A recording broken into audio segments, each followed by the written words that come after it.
గురుగారు, భోజనం వడ్డించడానికి కూడా ప్రత్యేకమైనటువంటి నియమాలు వర్తిస్తాయని చెప్తారు. ఏమిటి ఆ నియమాలు? బిస్తరిలో భోజన పదార్థాలను వడ్డించే సమయంలో ఆ పాత్రలో ముందుగా అభికరించాలి, కాసింత నెయ్యి వేయాలి.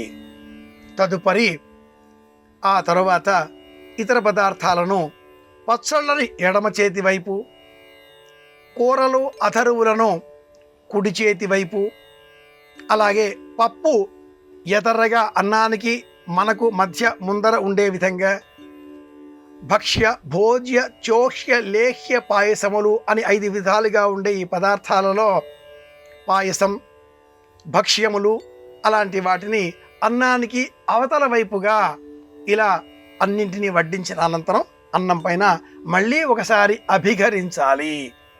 అంటే నేతిని వేసుకోవాలి. మంచినీటి పాత్ర సదా ఎల్లప్పుడూ కుడి చేతి వైపుగా ఉండే విధంగా చూసుకోవాలి. ప్రతిదీ శాస్త్ర ప్రమాణాలతో కూడుకుని ఉన్న అంశం అవుతుంది.